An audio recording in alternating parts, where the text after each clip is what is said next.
تحرص دولة الكويت على الاهتمام بالتاريخ الإسلامي والمحافظة على هذا الإرث ونشر الصورة الحقيقية للإسلام المبنية على التسامح والمحبة.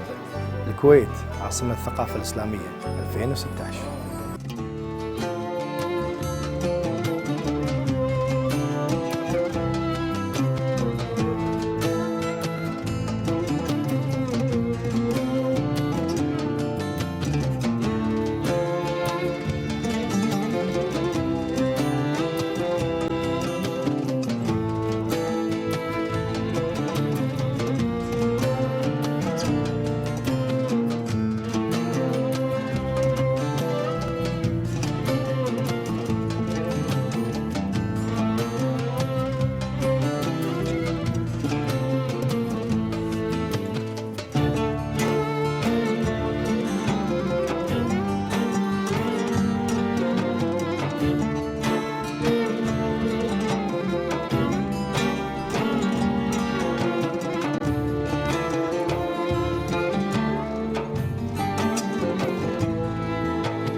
عليكم، معكم سارة المحمد، رئيسة شعبة النساء والنشء في المسجد الدولة الكبير، وماسكة لجنة النساء والنشء في معرض الفنون الدولي السابع.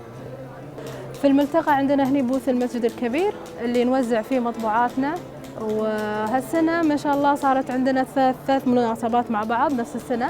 أول شيء أن الكويت عاصمة الثقافة، وأن هذا المعرض الدولي السابع للفنون، ومرور 30 عام على بناء المسجد الكبير. وعندنا بعد إشراف على ورش الأطفال والنشء، وهي فئة مهمة عندنا بالفنون والخط. البوث هذا عندنا من تصميم الشعبة الإعلامية في المسجد الكبير، وهم اللي صمموه وباشروه وعرضوه. تميز تصميم المسجد الكبير بالفنون الإسلامية، حافظنا عليها كثر ما نقدر على أساس أن نعكس صورة الإسلام بالتصميم المعماري الحديث. وهذا الشغلة نشرحها لأطفال المدارس عندنا اللي يجونا بالفترة الصباحية والمسائية للمراكز والأندية. نركز على الفن المعماري الإسلامي وأثره في الفن المعماري الحالي. يتميز برنامجنا في الملتقى الفنون أن عندنا جولات للمدارس الصبح، المرحلة المتوسط والثانوي، يوم بنات يوم أولاد. وعندنا برامج أيضا العصر للأندية والمراكز المسائية. وعندنا كذلك الفنون والزخرفة، معرض صور لوحات وورش تعليمية حرفية نعلمهم الفن الإسلامي. يوجد إقبال كبير ما شاء الله عندنا من الفئتين، الكبار والصغار. الصغار أكثر شيء تعجبهم الحرف اليدوية، والكبار وايد يسألون عن المنتوجات، خصوصا في عندنا شغلات هم للبيع جايبينها من دول برا، ويسألون كذلك عن اللوحات. شارك معانا في هالملتقى 16 دولة، وجايبين ما شاء الله منتوجاتهم وقاعد يعلمون الحرف، وحتى الماتيريالز والأغراض جايبينها وياهم. وفي شغلات معينة يعني تعرض للبيع، وفي شغلات بس للعرض.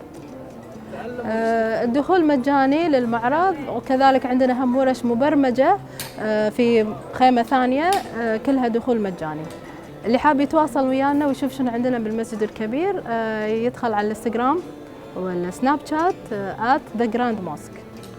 رغم الصعوبات اللي واجهناها بأن نجيب الفنانين من الدول الثانية، لكن الإقبال وايد كبير، وهم حابين يعني يجونا ودهم يشاركون معنا بمعارض ثانية، حتى ودهم يشاركون معنا بورش ودورات غير المعارض، وكلهم ما شاء الله يعني خبرة. ملتقى الفنون الدولي موجود عندنا بالمسجد الكبير، وفي بعد عندنا معرض بالأفنيوز، اللي حاب يشوفه هناك ويشارك ويانا حياكم الله.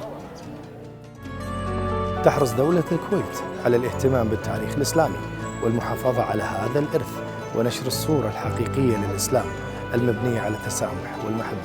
الكويت عاصمة الثقافة الإسلامية 2016. طبعا نلتقي اليوم في ملتقى الكويت الدولي السابع للفنون الإسلامية. هذا الملتقى اللي يقام كل سنتين برعاية كريمة من قبل وزارة الأوقاف والشؤون الإسلامية، ولكن هذه السنة وأيضا بمناسبة اغتيال الكويت عاصمة للثقافة الإسلامية كانت هناك شراكة مع المجلس الوطني للثقافة والفنون والآداب ووزارة الإعلام. هذه الشراكة أثمرت هذا الكم الجميل الذي تم انتقاؤه بدقة في إخراج جميل لملتقى الكويت الدولي للفنون الإسلامية السابع. طبعا بالنسبة للمعرض، هو في كل سنتين يتم اختيار أحد تطبيقات الخط العربي والزخرفة الإسلامية في أحد منتجات مثل المعادن، مثل الخشب، ومثل الخزف، وأيضا النسيج والسجاد. هذه السنة أخذنا جانب المعادن وبدأنا في عمل تطبيقات متعددة في المعادن من مختلف أنحاء دول العالم. يزورنا هذه السنة 16 حرفي بالتعاون مع مركز أرسيكا الذي يشرفون ويختارون هؤلاء الحرفيين بدقة شديدة، الذي يتولاه طبعا المعرض الدولي لتطبيقات الفنون الإسلامية على المعادن المجلس الوطني للثقافة والفنون والآداب. وأيضا في جانب وزارة الأوقاف قد تبنت المعرض الدولي للخط العربي والزخرفة الإسلامية الذي نشاهد أكثر من 200 لوحة وأكثر من 23 دولة ساهمت في هذا الإنجاز الكبير. وكذلك لا ننسى طبعا ورش النشر الذين تعاوننا مع وزارة التربية، وخاصة مدرسين التربية الفنية الذين ساهموا معنا في أكثر من 6 ورش متعددة في مجال الخط العربي، في مجال الزخرفة الإسلامية، وأيضا في مجال المعادن. المعرض يحتوي على شيء جديد كان له صدى طيب، وهو تطبيق الخط العربي على المعادن، وهو معرض دولي سنشاهد مجسمات لأمهر الخطاطين على مستوى العالم لإقامة مثل هذه التصاميم الجميلة.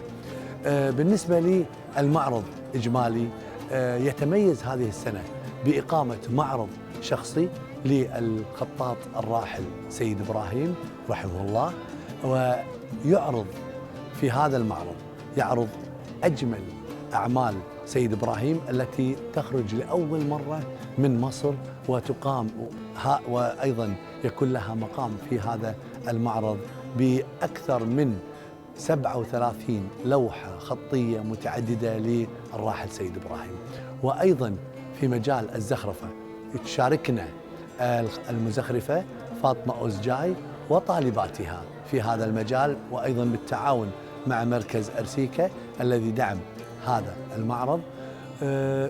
في هذا المعرض نشاهد مواهب شابة، وأيضا نشاهد طلبة مركز الكويت الإسلامية الذي تميز هذه السنة بكثرة الطلبة وأيضا تنوع أعمالهم في هذا الجانب، دعما من المركز طبعا لهؤلاء الموهوبين.